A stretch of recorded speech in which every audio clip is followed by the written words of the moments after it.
We're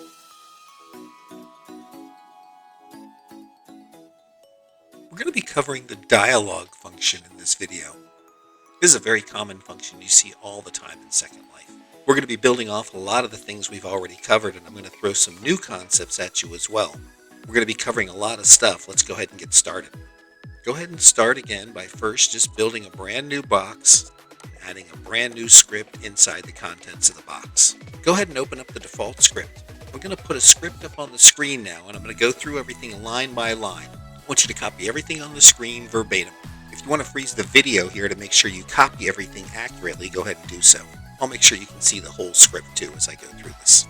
For starters, we're going to create a couple of list variables at the top of the script. The first list is called winners. Remember, a list is surrounded by these braces, and we're going to have 6 zeros separated by commas inside the braces. So this list will have 6 entries. The list underneath it is named players. This list actually has 7 entries. There's 6 names, and the last entry is named score. These are strings, so each entry is surrounded by quotation marks, and they're each separated by a comma as well, and again surrounded by the braces. Below that, we're creating an integer value called myChan. Don't forget the semicolon at the end of these 3 lines also. That may be my most common mistake, is forgetting the semicolon.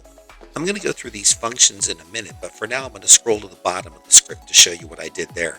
Under the state entry event, I started by declaring the value of the myChan integer. I'm introducing you to 2 new functions here. The first is the llSeal function, which is short for sealing. This is going to take a float value and round it up to the next integer. The counter to that is the llFloor function we've used in the past. In this case, we're rounding up instead of down. So whatever float value appears inside the llSeal function is going to get rounded up to the next integer. Inside the llSeal function, we have an llFrand function. This function picks a random number. It requires 1 parameter, which is the top end range you want the random number to be within. This function is going to return a float. So this random function is going to return a value between 0.00 and 4,999,999.9999999. And then this llSeal function is going to round that up to the next integer. So we're basically going to end up with a whole number between 1 and 5 million.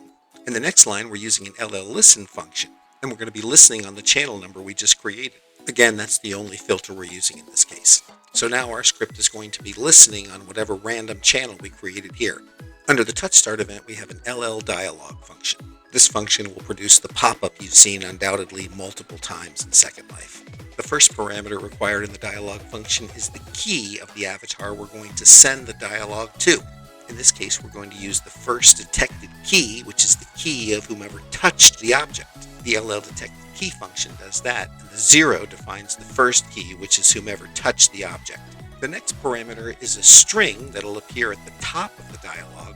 This can be anything you want. I just used competition for the example. The next required parameter is a list. I'm using the players list that we created at the very top of the script for this. And the last parameter is an integer representing the channel we want the dialogue to speak on. And we're using the same channel that we're listening on so that our script can hear the dialogue. The listen event down here is only going to hear traffic that comes in on the channel that we created here. And the only traffic that's going to come in here is the channel we sent through the dialogue here. Again, the listen event has 4 parameters. The first is the channel, which is the myChannel value in this case. The next is the name of the object. The next would be the key of the avatar. And the last would be a string of the message being sent. In this case, the message being sent is going to be whatever was selected from the dialogue prompt. There are 7 items on that list, 6 names, and the word score. So within the listen function, we're using a comparative. If ms equals score, in other words, if they select score from the dialogue, we'll run this report scores function. But if ms does not equal score, in other words, if it equals any of the other 6 names, then we're going to run the update scores function, and we're going to send that function the name that was selected from the dialogue. Now let's scroll up and look at the 2 functions. Let's go through the report scores function first. It's a little more straightforward. When score is selected from the dialogue prompt, we'll run this function. This function will report the names and scores associated with all 6 people. We start by declaring an integer value named counter. Remember, because we don't assign it a value, it starts with the value of 0. Now we're using a do-while loop to go through all the elements of the list. This loop is going to continue to run as long as this conditional at the bottom is true. So each time through, we're going to run this llSay function. And the llSay function has two parameters. The first parameter is an integer for the channel number. In this case, we're using channel 0, which again is local chat. The next value is a string. We're going to use the llList2string function to convert the values of these lists into strings for this parameter. This llList function converts the winners list to a string. The number in string format is then followed by a space and then followed by the player's name. Next, we increment the counter integer by 1, and then we're using the comparative to check that the value of counter is still less than the length of the list we're checking. If it is, we go again. If not, we exit the loop and continue. So here's how this will run through step by step. Counter starts off as 0, and then we go into the loop. The first time through, counter is 0.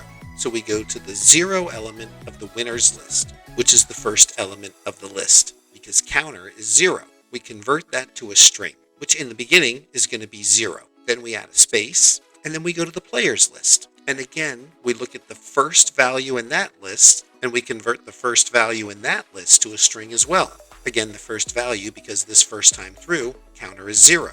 After we say this, we add 1 to counter. So now counter's value is 1. Now we check the value of counter in this comparative. The length of the list is 6, and counter is currently 1.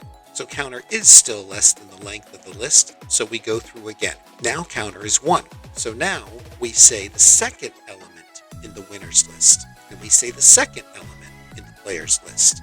And after we do that, we add 1 to counter again.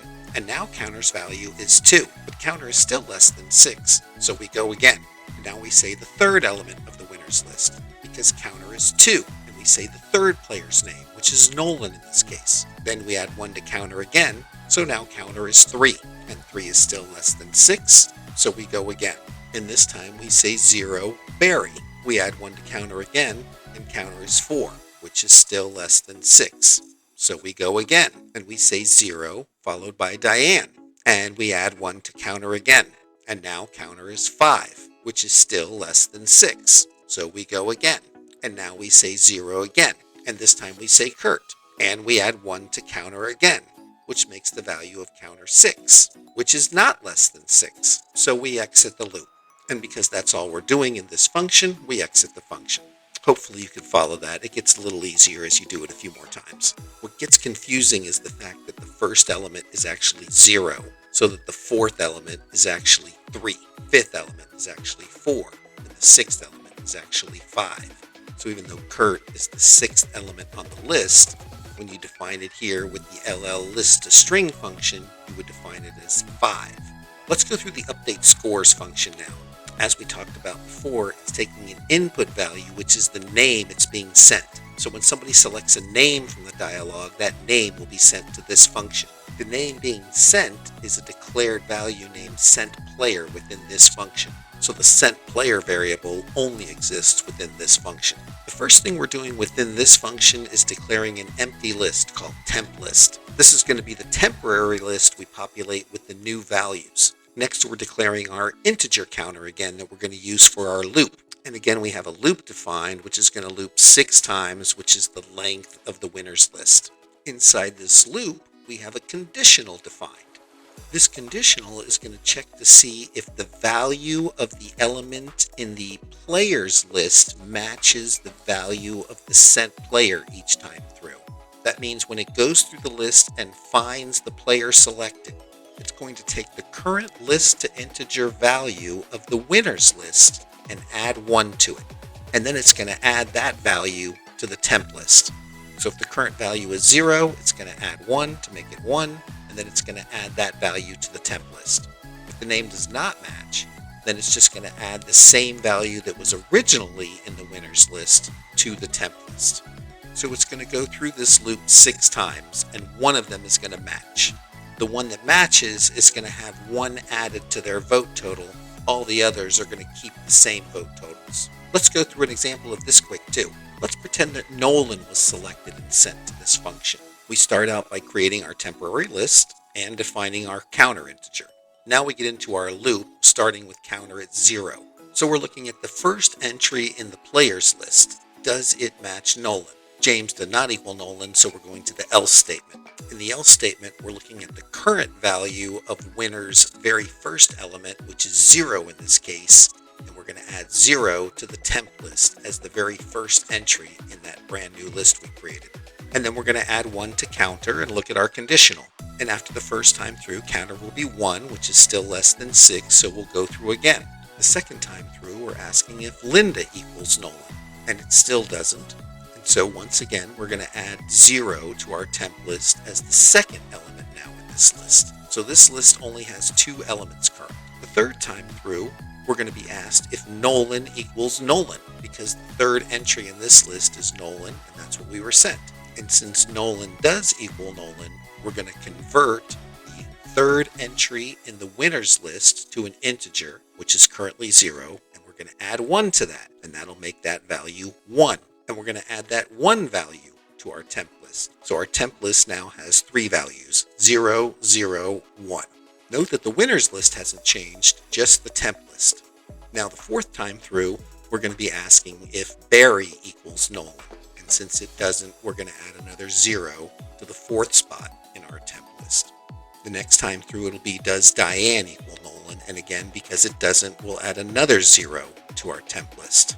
And then we're going to be asking if Kurt equals Nolan. And since it doesn't, we're going to be adding another 0 to our list. And now counter is 6, which is no longer less than the list length of 6. And so we're going to be exiting our loop. And now that we've exited the loop, we need to make sure we update the winners list.